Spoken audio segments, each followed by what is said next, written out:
नमस्कार दोस्तों, स्वागत है आपका देश लाइव में और आपके साथ हमेशा की तरह मैं हूं आशिमा त्यागी।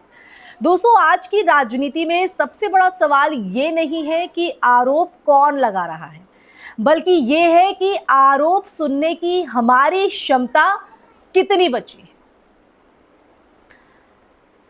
क्योंकि जब सत्ता के भीतर से कोई आवाज उठती है ना, तो वो सिर्फ एक बयान नहीं होती है, सिर्फ एक वाक्य नहीं होता है, वो एक संकेत होती है कि कहीं ना कहीं कुछ ऐसा है जिसे दबाया जा रहा है।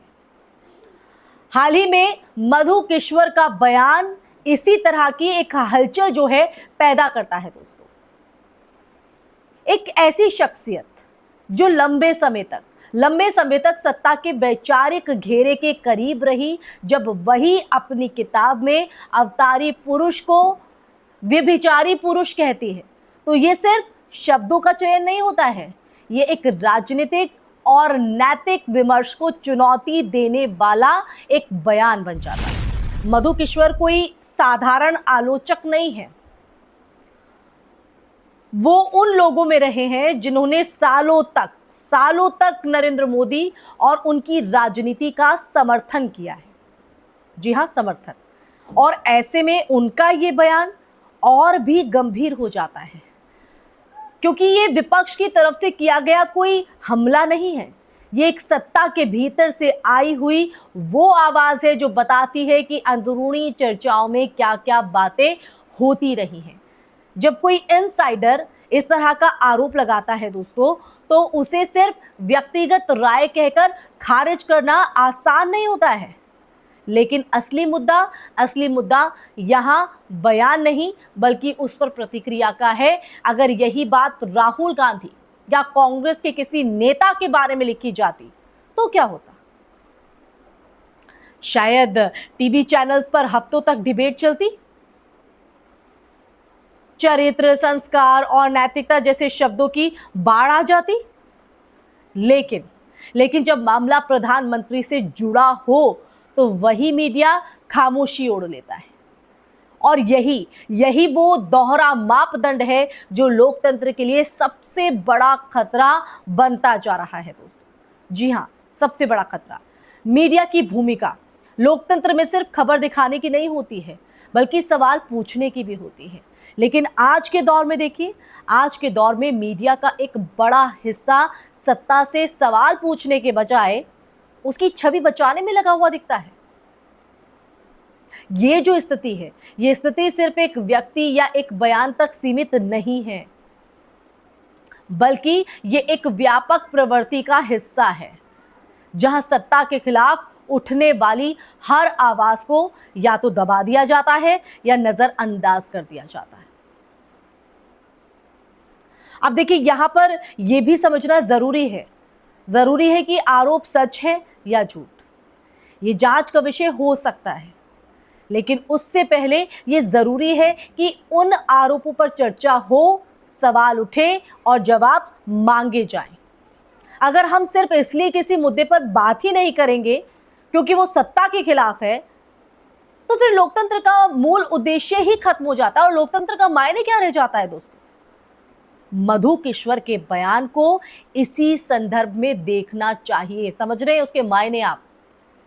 ये सिर्फ एक व्यक्तिगत आरोप नहीं है, ये सिर्फ एक बयान नहीं है, एक वाक्य नहीं है, बल्कि ये उस माहौल का एक प्रतिबिंब है जो सत्ता के भीतर भी असहजता का और सवाल जो है मौजूद है। और दोस्तों, ये हमें कहीं ना कहीं ये सोचने पर भी मजबूर करता है, सोचने पर भी, कि क्या हम एक ऐसे दौर में पहुंच चुके हैं जहां सत्ता से जुड़े किसी भी विवाद पर चर्चा करना भी वर्जित हो गया है।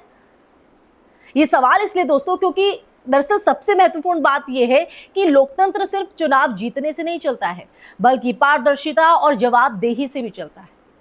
अगर किसी नेता की छवि इतनी मजबूत बना दी जाए कि उस पर सवाल उठाना ही गुनाह बन जाए, तो ये लोकतंत्र के लिए खतरे की घंटी है।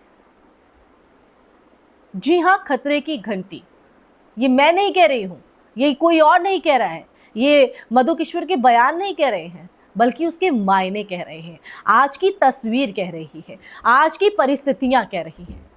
इसीलिए दोस्तों, हमें जागरूक होना होगा, सही गलत को पहचानना होगा। तो आज की इस चर्चा के अंत में ये मुद्दा किसी एक व्यक्ति या पार्टी का नहीं है, सबसे पहले तो हमें ये समझना होगा, क्योंकि हम किसी भी बयान को सिर्फ एक व्यक्ति या किसी पार्टी या किसी दल से हम जोड़कर देख लेते हैं कि वो विपक्ष में बैठा है तो वो सरकार पर हमला करेगा ही, वो सरकार में है तो वो विपक्ष पर नहीं। हमें सच को जानना है, क्या सच है, क्या झूठ है, क्या गलत है और क्या सही है। ये उस सिस्टम का है जिसमें हम सभी जी रहे हैं, सभी। अगर हम सच में एक मजबूत लोकतंत्र चाहते हैं ना दोस्तों, तो हमें ये तय करना होगा कि क्या हम सिर्फ वही सुनना चाहते हैं जो हमें अच्छा लगे, या फिर वो भी सुनने के लिए तैयार हैं जो असहज कर दे, अनकंफर्टेबल कर दे। क्योंकि सच तो कड़वा होता है, क्योंकि सच अक्सर असहज ही होता है, लेकिन वही लोकतंत्र की असली नींव भी होता है। तो आप बताइए दोस्तों, लोकतंत्र की नींव को मजबूत करने में अपनी भागीदारी निभाएंगे या फिर झूठ को सच मानकर आप यूं ही जीते रहेंगे। इसी के साथ दोस्तों इस चर्चा में फिलहाल के लिए बस इतना ही। इस चर्चा को सुनने के बाद, इस सच को जानने के बाद, ये जो तस्वीर सामने उभर कर आती है और मधु किश्वर का ये जो बयान है, इस पर आपकी क्या राय है? आप इसे किस नज़रिए से देखते हैं, या इसके आपके लिए क्या मायने हो सकते हैं? कमेंट सेक्शन में कमेंट करके अपनी राय ज़रूर साझा कीजिएगा। इस वीडियो को ज़्यादा से ज़्यादा शेयर भी कीजिएगा दोस्तों, क्योंकि सच जितना लोगों तक पहुँचे, जागरूकता उतनी ही बढ़ती है। फिर हाजिर होंगी ऐसा ही टॉपिक लेकर, तब तक के लिए अपना ख्याल रखिए। जय हिंद, जय भारत, नमस्कार।